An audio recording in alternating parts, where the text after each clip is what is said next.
മുഹറം ഘോഷയാത്രയിൽ ആളുകളെ കൊല്ലാൻ പദ്ധതിയിട്ട എക്സ് മുസ്ലിമിനെ ചൊല്ലിയാണ് ഇസ്ലാമിസ്റ്റുകളുടെ പുതിയ സിദ്ധാന്തം ചമയ്ക്കൽ. മുഹറം ആചാരത്തിന് തന്നെ ഒരു ചോരക്കളിയുടെ ചരിത്രമുണ്ട് എന്നത് മറ്റൊരു കാര്യം. എക്സ് മുസ്ലിമിന് ആളെ കൊല്ലേണ്ട കാര്യമുണ്ടോ? അന്യനെ കൊന്നും കൊല വിളിച്ചും മയ്യത്തായി ചെന്നാൽ അവരെ കാത്തിരിക്കുന്ന ഏതെങ്കിലും സൗഭാഗ്യങ്ങളുണ്ടോ? പച്ച പരവതാനി വിരിച്ചും നിറഞ്ഞ ചഷകങ്ങൾ ഏന്തിയും അവരെ കാത്തിരിക്കുന്ന ഏതെങ്കിലും പർദീസകളുണ്ടോ? ഇല്ല. ഇസ്ലാം മതത്തിലെ കൊള്ളരുതായ്മകളും മാനവിക വിരുദ്ധതയും കണ്ട് മനം മടുത്തവരാണ് എക്സ് മുസ്ലിമുകളായി മാറുന്നത്.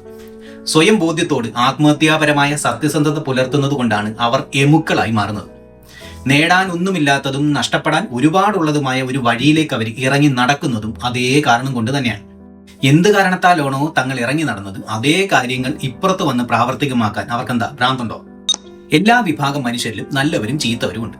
വ്യക്തികൾ ചെയ്യുന്ന എല്ലാ കാര്യങ്ങളുടെയും ഉത്തരവാദിത്തം ആ വ്യക്തി ഉൾക്കൊള്ളുന്ന വിഭാഗത്തിൻ്റെതാകുന്നുണ്ടോ? ഇസ്ലാം മത വിശ്വാസികളായ നിരവധി പേർ പ്രതിദിനം നിരവധി കുറ്റകൃത്യങ്ങളിൽ ഏർപ്പെടുന്നില്ലേ? അതൊക്കെ ആ മതത്തിന്റെ അക്കൗണ്ടിൽ വരവെക്കാൻ പറ്റുമോ?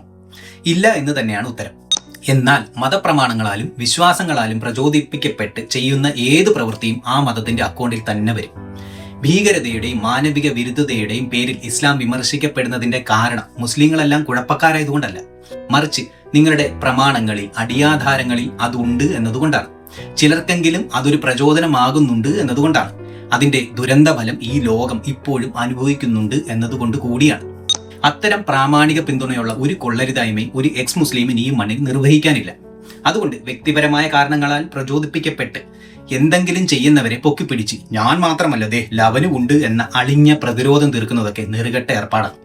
ബിൻ ലാദനെയും യഹിയ സിൻവറിനെയും ഖമേനിയെയും ഒക്കെ ഇസ്ലാമിസ്റ്റുകൾ പോരാളികളാക്കി പെയിന്റ് അടിക്കുന്ന പോലെ ഫയാസിനെ വിളിപ്പിക്കേണ്ട ഒരു ബാധ്യതയും ഒരു എക്സ് മുസ്ലിമിനും ഇല്ല.